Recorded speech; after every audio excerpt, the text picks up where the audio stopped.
You're listening to Two Bobs, conversations on the art of creative entrepreneurship with David C. Baker and Blair Enns.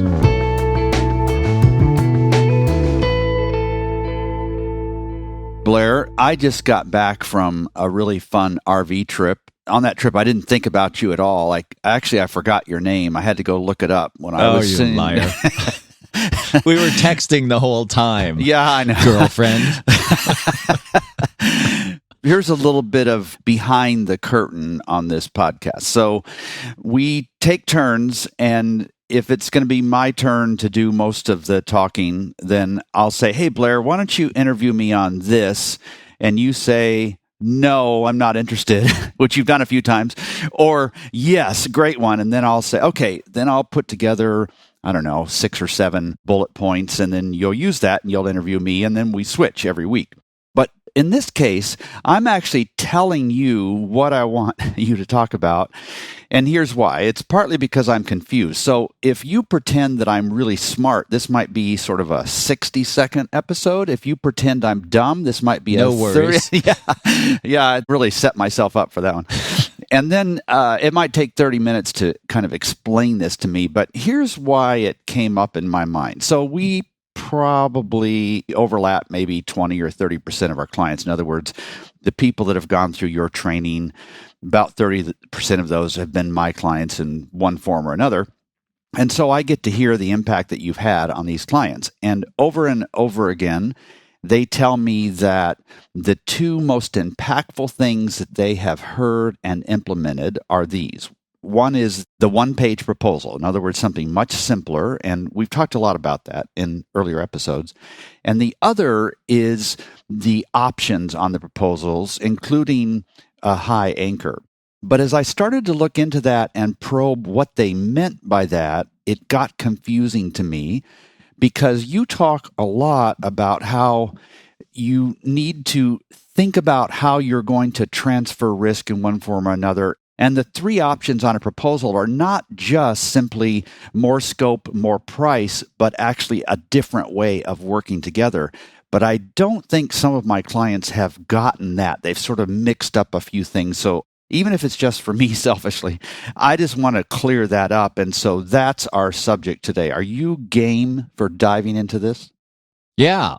Hit me with whatever questions you have on the topic. It's kind of a deep topic, and it's even deeper to me now than when I wrote about it in Pricing Creativity back in January of 2018. So let's fill in some blanks, and then we'll file this podcast with a bunch of the others under listen to this podcast instead of having me do active consulting. Yeah. I think that was your goal, right? Yeah, right. Yeah. Now, for that to really work, we're going to have to monetize this podcast because eventually I'll be making no money at all. Yeah. All right. So the first question is, why options?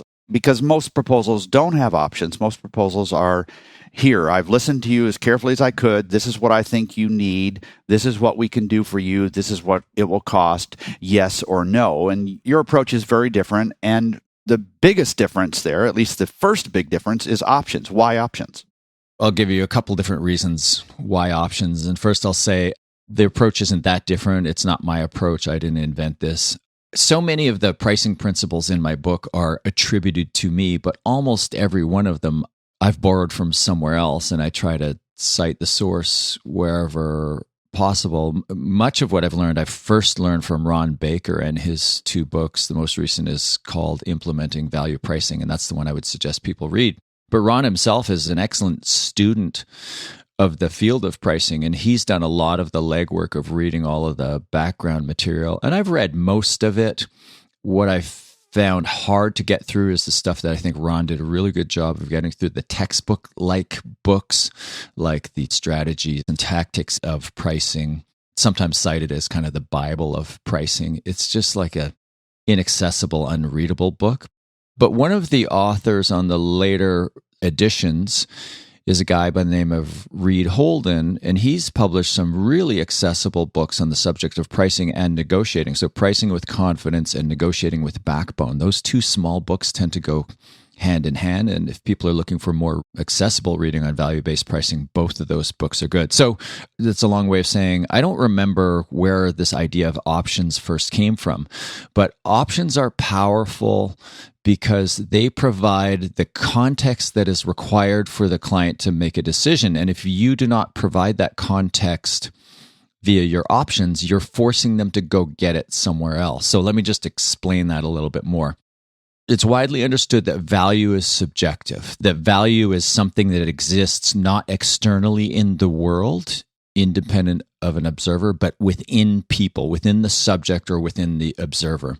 This wasn't always understood. For about 130 years or so, we kind of had a different formula for value. And then around 1905, I think it was Karl Menger, is one of the fathers of the Austrian School of Economics, arrived at this subjective theory of value that said value is something within us. Value is in the eye of the beholder. So it's subjective and it's purely contextual. We all value different things differently, even at different times, and we'll value things in different contexts.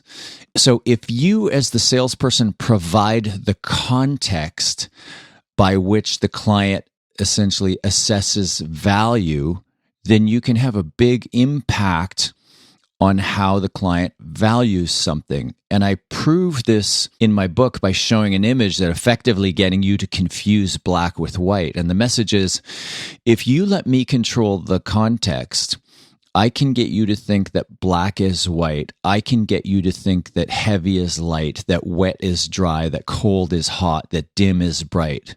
All of these things, because these are not absolute values, they're subjective values, and they're entirely contextual. So it's a long ramble, a way of saying when you put forward a proposal to a client with one option and one price, and let's say the price is $10,000, the client can't really, this isn't entirely true, but it's true enough for me to say it. The client can't really look at that proposal and answer the question, is this worth $10,000? The question the client's brain is wired to answer is, which of these is the best value? So if you don't provide context, a comparison, another option to the client, then you force them to go and get it. So they go get context by getting bids from other vendors, other experts or suppliers.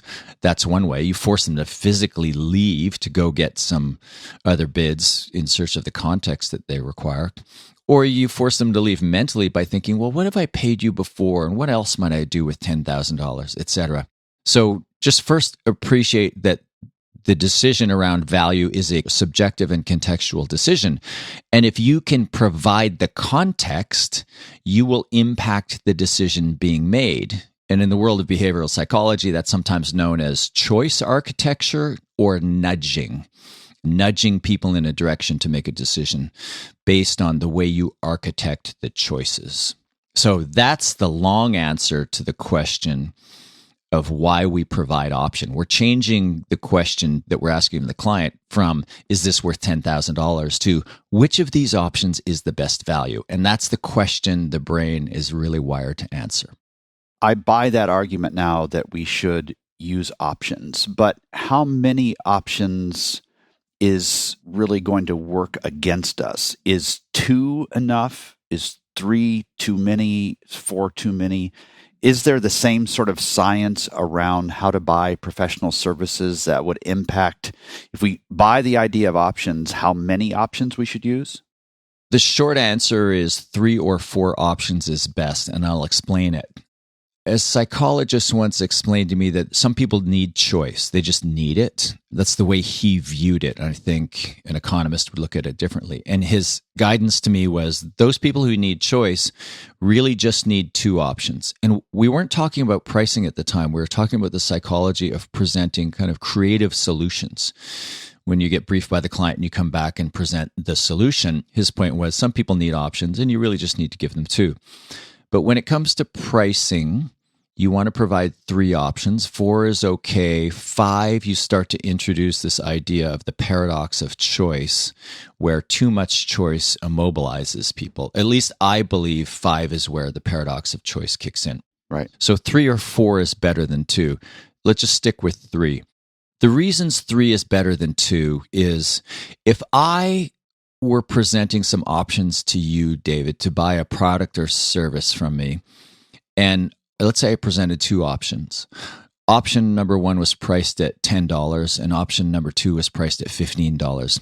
And let's say I put these two options in front of you every day. Like you're coming into my coffee shop would be a great example. I'll come back to that. Option one is $10. Option two is $15. When I averaged out your selections over time, the average selected price is going to be somewhere between $10 and $15. Right. Let's call it $12.50.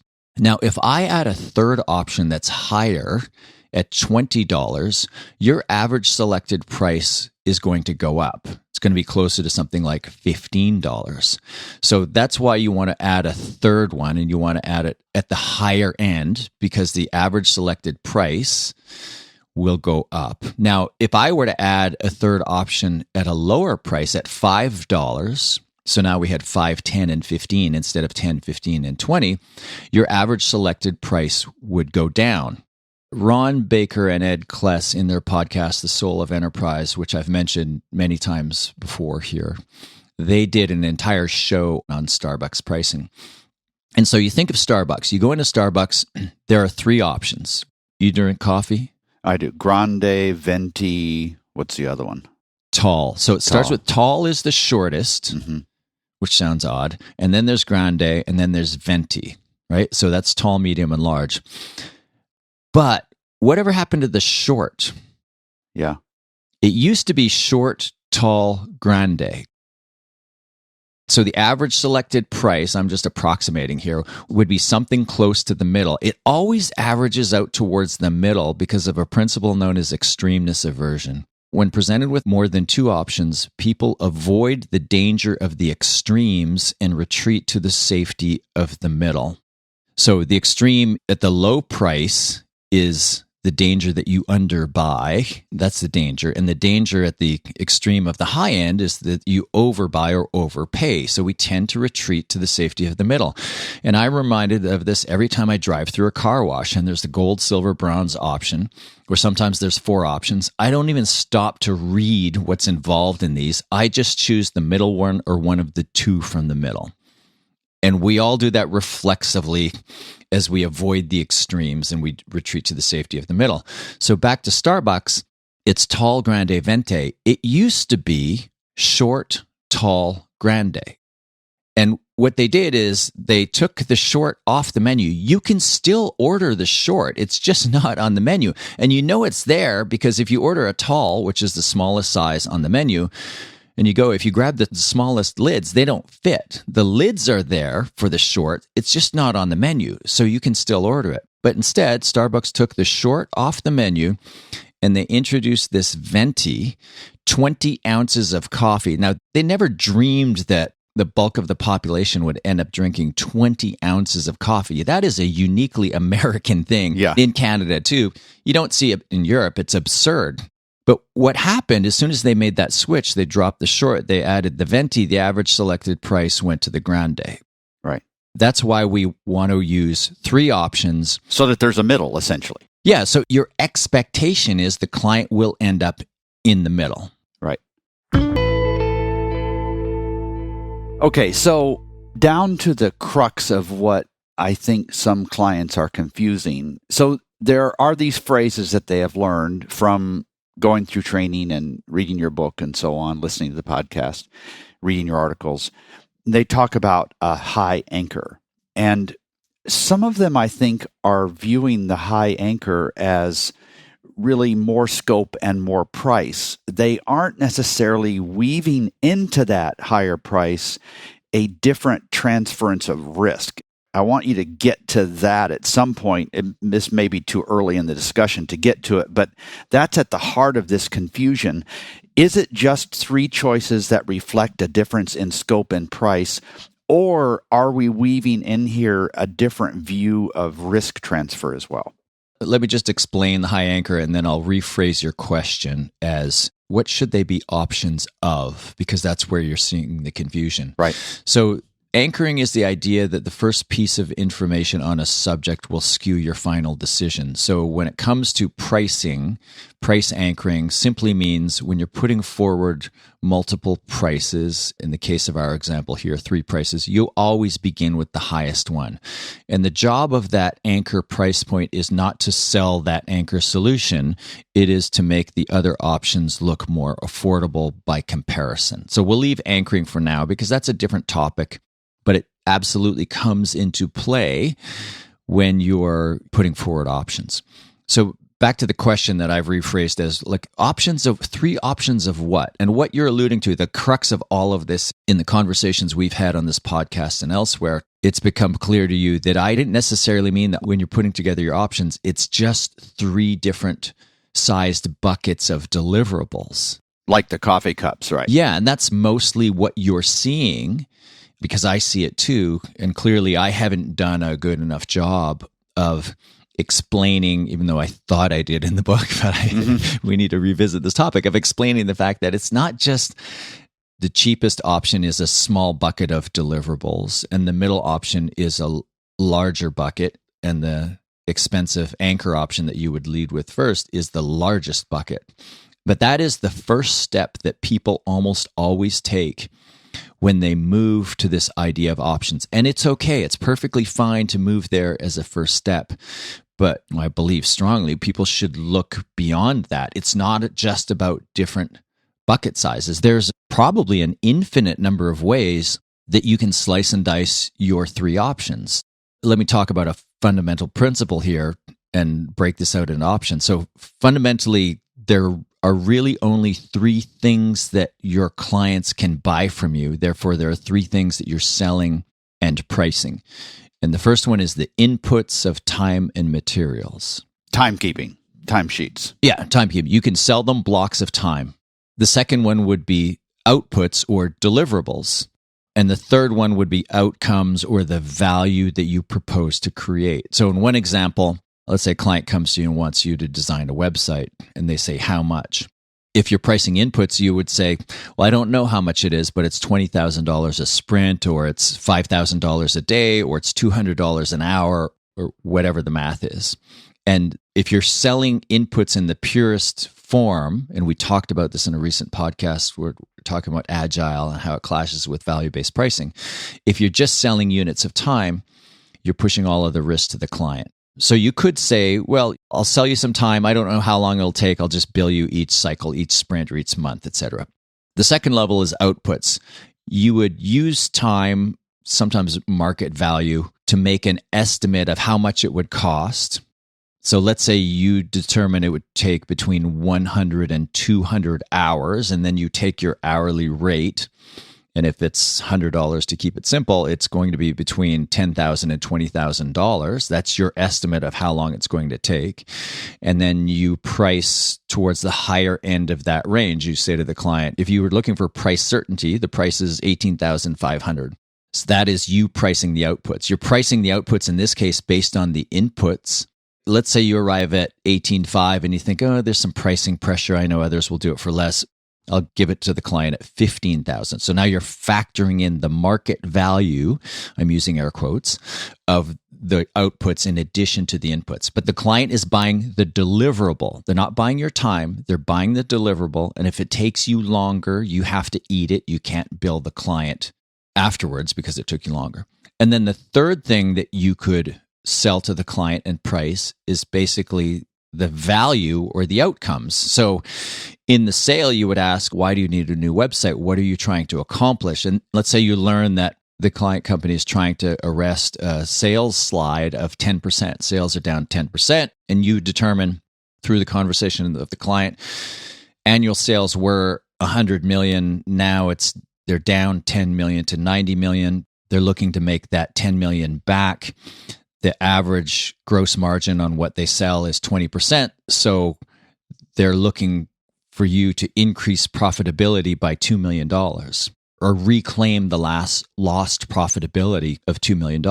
Instead of selling the inputs of time and material, saying it's this much per sprint or per day or per hour, or pricing based on the market value of the outputs, you could propose to get paid based on the outcome. If we help you reclaim $2 million in lost profit, would you pay us $200,000, 10%?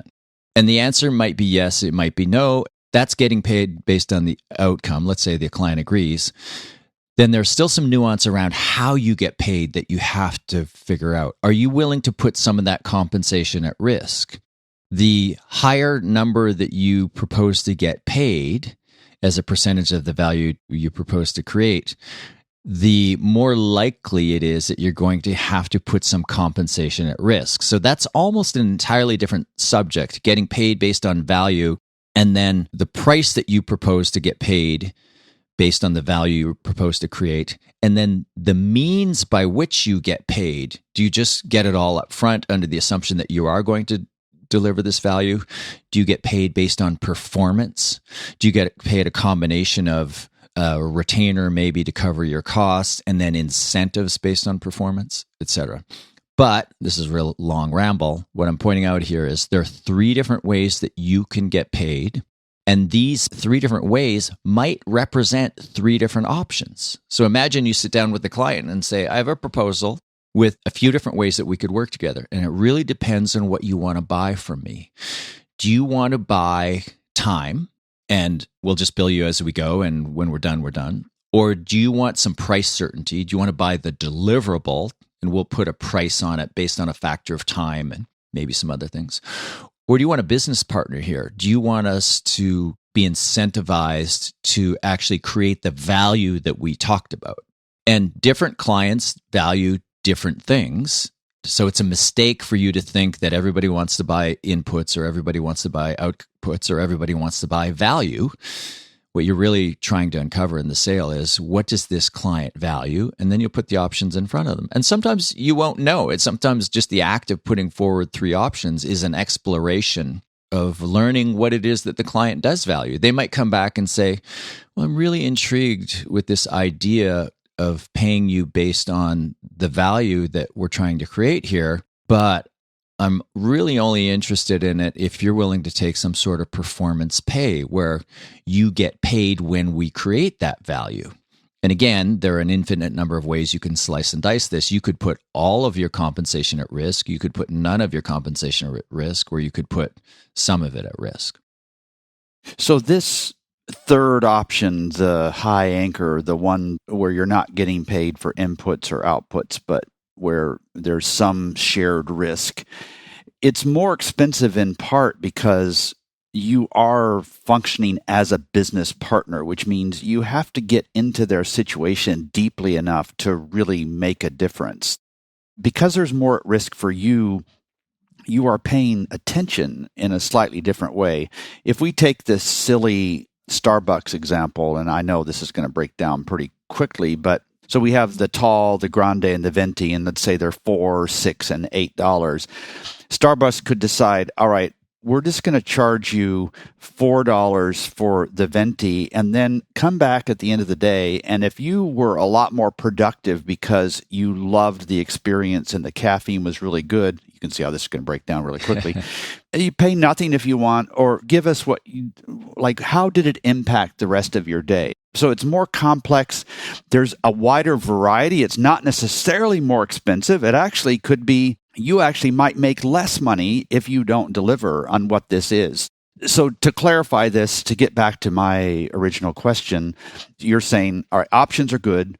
To simplify this a little bit, we ought to think about 3 options. I'm going to ask you in a few minutes here what order these options should be presented in. But the more complex one is more complex because it involves more partnership. There's more to measure. There's more risk. There's more risk for both parties, essentially. Is that correct? Is that a correct summary so far? Yeah, it's largely correct. The thing is, when you're selling time, it's not necessarily the cheapest option because there's no price certainty. The danger from the client's end is the client is taking the pricing risk, right? Because you're not offering any price certainty at all. So it might be the cheapest option. It might end up being the most expensive option. And then outputs, there's some level of price certainty. And then outcomes, this is a more complicated subject. If we take performance pay out of the equation, it's not really a partnership. It's a step towards partnership. I say to you, David, I'm going to help you create $2 million in net new profit here. I want to be paid $200,000 for that. And if you agreed based on that, then okay, you've agreed to buy the value that I'm selling to you. Now we agree we don't have to track time. We know deliverable wise there's going to be a website, but the understanding is that I'm going to get in there and keep tweaking the website until we create that value. So there's no limits on number of revisions, time, etc. We're in this together. You're going to pay me a large amount of money above and beyond any kind of measure of time or even market value of the deliverable. That's approaching a partnership, but it gets real complex and it becomes a real partnership when I put skin in the game. Instead of saying you pay me $200,000, I say, listen, you're just going to pay me $50,000 or $10,000 if we go back to the previous options of a range of $10,000 to $20,000. I might say you pay me $10,000.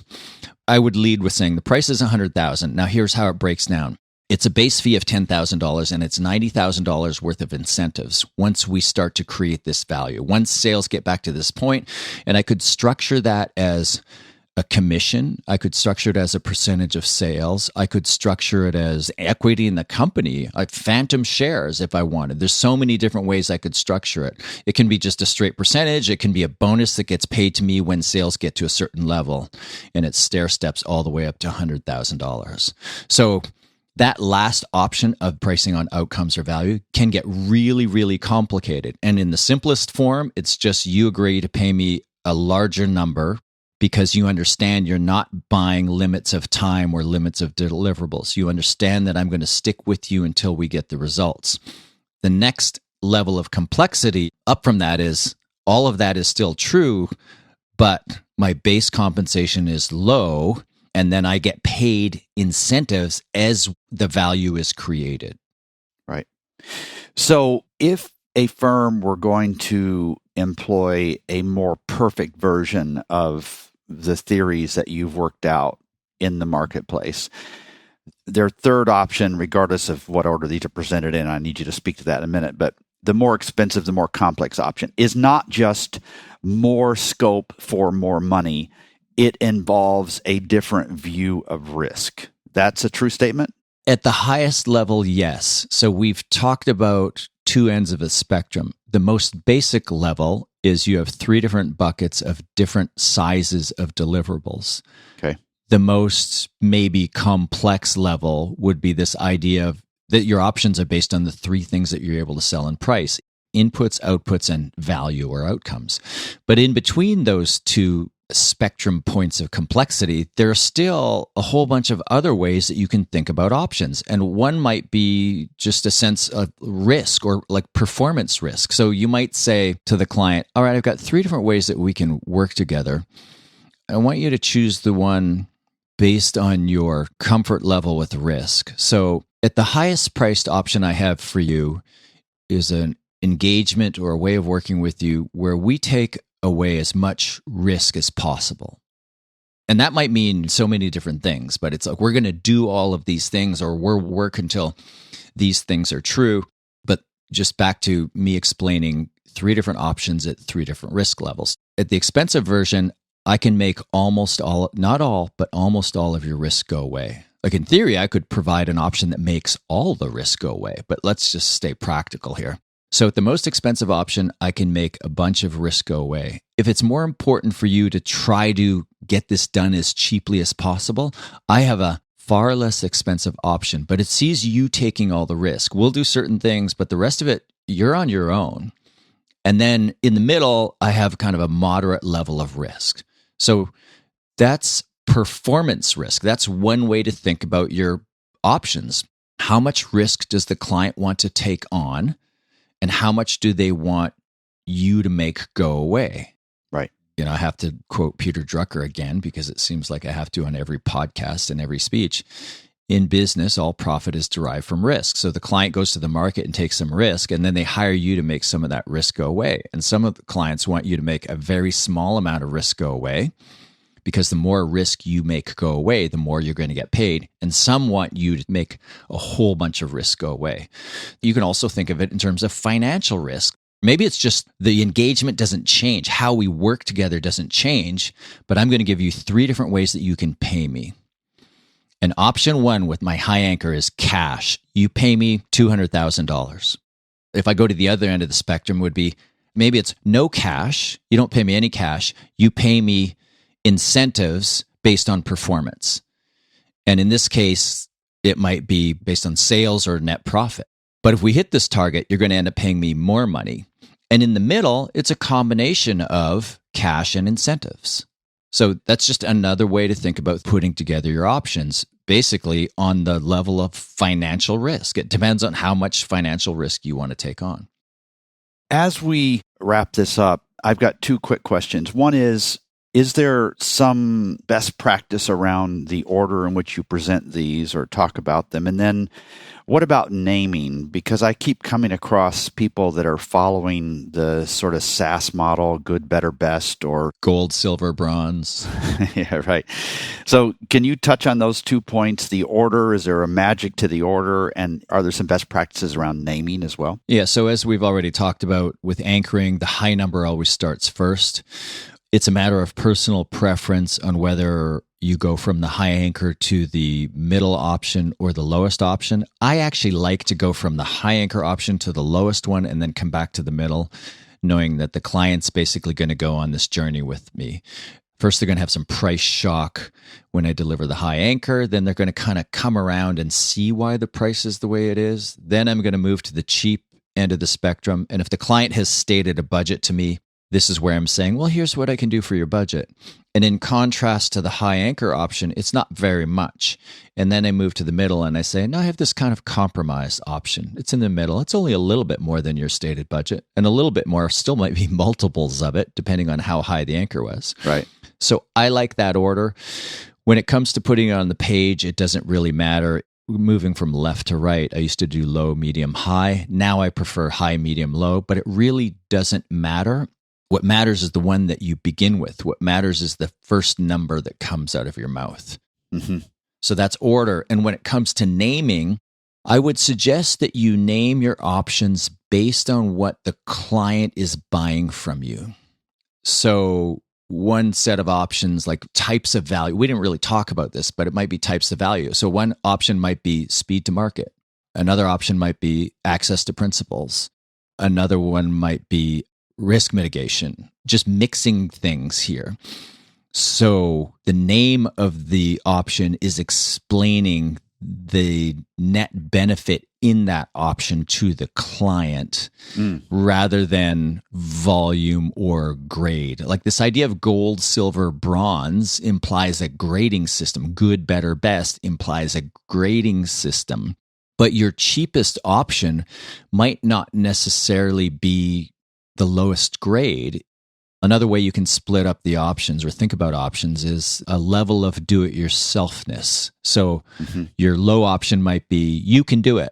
You just pay us to come in and do a diagnostic and we'll give you findings and recommendations. You pay us to deliver the plan and then you can implement the plan. That would be the lowest price option. The highest price option, your anchor that you would begin with, would be full implementation. We can do it. We'll do the diagnostic and we'll develop the plan and then we'll implement against that plan. And the middle option is what we call the Home Depot option. You can do it, we can help. We sell you the diagnostic and then we offer some degree of oversight. So those might be pretty good names for those options. You can do it, we can do it, you can do it, we can help. To put gold, silver, bronze on that or some kind of rating system of good, better, best, that's you overlaying a subjective judgment on what the client values and it would be wholly inappropriate in this example. So don't do that. It's not a matter of good, better, best. It's not a matter of gold, silver, bronze. Describe what it is, what the client would be getting from you. I have read or at least skimmed thousands of proposals over the years, and I have never seen a firm name the options like you just described. So there are so many deep nuggets in here. It's probably one of those episodes that folks might want to listen to multiple times and take notes because we've addressed so many different things.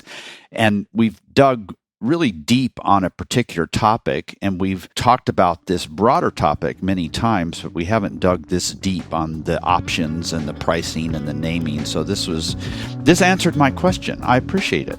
Yeah, my pleasure. I'm here to help, David, anytime. Anytime. Thank you, Blair.